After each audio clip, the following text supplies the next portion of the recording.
Joaquin is a paraplegic computer engineer that lives alone in his old big house that keeps the haunting memories of the wife and daughter he lost in the car accident that took his ability to walk. His only company is his elderly dog, Casimiro, who hasn't been able to walk in a while. When Joaquin calls the vet to ask about the results of his tests, he's told there isn't anything they can do about it.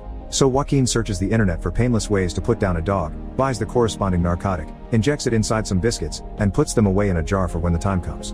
One afternoon, a woman named Berta and her young daughter Betty, who can speak but won't, show up at his door, asking about the room he's renting on the terrace. They saw the ad and came without calling first, which bothers Joaquin a lot. Betty tries to pet Casimiro, who growls at her, as Joaquin warns her not to do it because he doesn't like strangers. He only gets more annoyed when Berta decides to move in right now, but since he needs the money because the house will be confiscated soon, he doesn't complain much. Joaquin is very antisocial, so he doesn't like it when Berta tries to spend time with him on the first floor and even tries to help him by cleaning and tidying up. But Berta doesn't give up, she keeps trying to talk to him and know him better, even if he won't answer her questions. She shares a bit about herself, telling him she's a properly trained dancer that came to the big city looking for success but ended up dancing against poles. When she asks him why he won't sell the house to pay his debts, he refuses to answer, but it's quite obvious that it holds important memories to him. Berta also plays music too loudly, and Betty has the habit of hiding in random spots around the house, but no matter how annoying they can be at times, both of them start growing on Joaquin, especially when they make him a special birthday dinner. Betty also manages to befriend Casimiro, who not only stops growling at her, he even stands up and moves towards the kid, allowing her to hug him. Witnessing this makes Joaquin cry, although he waits until he's alone to do so. Joaquin spends a lot of time in the basement, where he works with computers. One day, he starts hearing weird noises coming from the neighbor's house, so he puts a stethoscope on the wall to hear them better. It appears there is a group of men on the other side who are paying attention to his movements and noises too, and they even know he's in a wheelchair. They decide they will come back later when nobody can hear them, so Joaquin tapes the stethoscope to the wall and connects it to his computer so everything they say will be recorded while he goes upstairs to have dinner with the girls. The following morning, Joaquin listens to the recording and takes note of the names he hears, but he can't quite understand what they are doing down there except for the fact they're moving some pieces of wood around. Needing some context, he makes a small hole on the wall with a screwdriver and inserts a tiny camera that also connects to his computer, and covers it with an old PC cabinet. Afterward, he tries to kick Berta and Betty out for their safety but doesn't tell them why, and Berta gets quite angry because they've signed a contract. She accuses him of being afraid of letting other people close to him and trusting them, so she gives him until the next morning to change his mind. The following day, Joaquin tells them they can stay. When he goes back to the basement, he begins watching the recording and taking notes. The men seem to only work at night, and they're digging some kind of hole that should be done for Christmas Eve. There's also some talk about an explosive. The most shocking discovery, however, is to see Berta arrive as well. She crossed to the other side through the roof so he couldn't see her, and not only she knows these men, she's in a relationship with their leader, Gailatu. She's rented the room on purpose to keep an eye on him, and Gailatu scolds her for having crossed over since she could have been discovered. After giving her a special key, he sends her away and reminds her to only speak to him through texts. Later that night, Betty comes to Joaquin's room in her underwear to watch him sleep for a few seconds before leaving. Joaquin continues to watch the recordings, and when he sees the men examining a blueprint, he finally understands what they're doing. They're digging a tunnel to rob the bank at the end of the block. While Berta is away at the market, Joaquin tries to befriend Betty by taking interest in her drawings, but she ignores him. However, he does discover something important. Betty talks to Casimiro, so Joaquin hides a microphone behind his collar. Joaquin learns that the men's plan is to put the money on a little cart on wheels that they'll push and pull along the tunnel. While discussing this option, Gailatu discovers one of his men, Muñeco, has been texting inside the house and sent someone the bank address. This makes Gailatu angry, so while one of the thugs goes in search of Muñeco, Gailatu scolds Zerda, his Spaniard accomplice, for having brought such a useless idiot into the plan. Muñeco is brought to the basement and punched twice before they tie him to the table, where he begins crying and explaining he just wanted to see a girl he likes while he was on his break but he hasn't told her anything. This isn't enough for Gailatu, who scolds him for putting the operation at risk before stabbing him with a screwdriver and hitting his head with a hammer.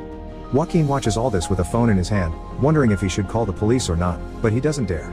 Gailatu's brother, Canario, wonders what they should do with the body, and Gailatu tells him the corrupt cop that is helping them with this plan will take care of it.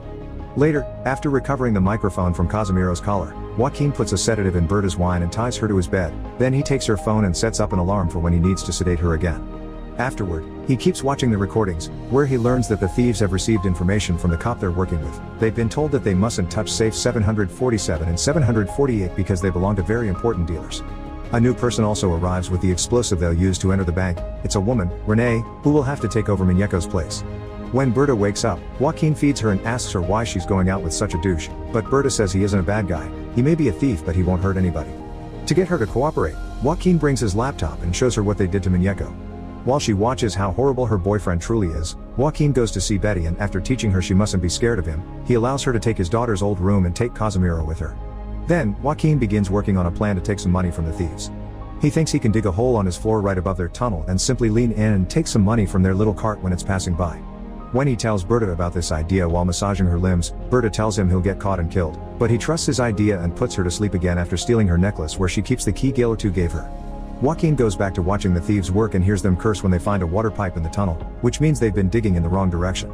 They can fix it, but it'll take them one more day, so they'll get there on actual Christmas instead of Christmas Eve, which isn't ideal because fireworks in Argentina are usually thrown on the night of the 24th, but hopefully people will still be busy celebrating to notice anything.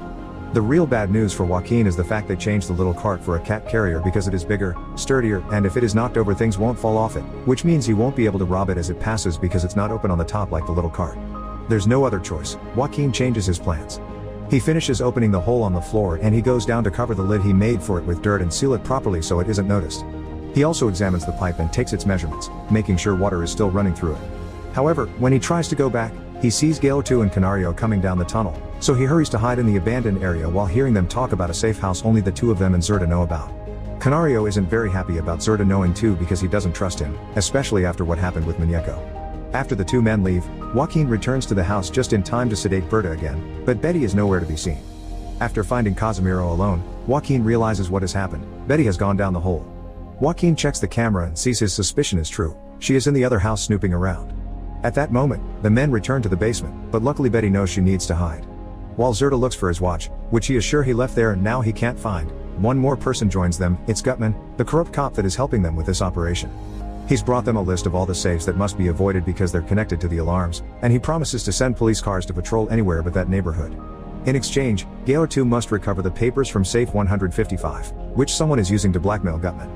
After they leave, Betty runs back into the house, and Joaquin helps her climb back up, discovering she's the one that took Zerda's watch.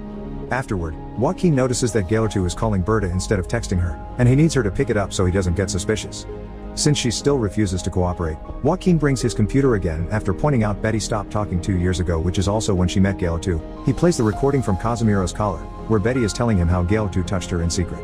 Joaquin tells her he has a plan to ruin his operation by filling his tunnel with water, and Berta, who is incredibly upset about his daughter, finally accepts to help. When the phone rings again, she picks it up and tells Gaylor 2 that everything is fine and Joaquin almost never goes down the basement these days. After she hangs up, Joaquin sedates her again. During Christmas Eve, Joaquin and Betty watch the fireworks together while the thieves install the explosive. They'll be taking a break and go in at 8 am, so after locking Betty up in her room, Joaquin takes advantage of that break to go down there and move the explosive to put it on the water pipe. Next, he goes to the end of the tunnel and opens a hole that takes him to the bank, where he picks the lock of one of the forbidden safes, 748, and takes some money in a bag before leaving, not noticing he hasn't closed the safe all the way. On his way back, he sees Renee checking out the tunnel. He thinks he can hide the same way he did last time, but they're about to activate the fan that will clear the air in the tunnel, so he must rush back into the bank not to get asphyxiated. After that is over, luckily for Joaquin, their preparations take long enough for him to go back down and return to his house in time before they notice him. They detonate the explosive and the water starts leaking off the pipe, but they can't tell because they find the hole Joaquin dug and think the explosion made it. Renee enters the bank with two of Gaylor 2's workers, Pitchy and Schwarzenegger, and all three of them quickly start emptying the safes according to the numbers Gutman had assigned them. They discover 748 has been opened already, but they don't have time to think about it because at that moment they discover the water is starting to fill the tunnel. Gaylor 2, Canario, and Zerda see this as well, but instead of helping, they grab the money they already have and run away.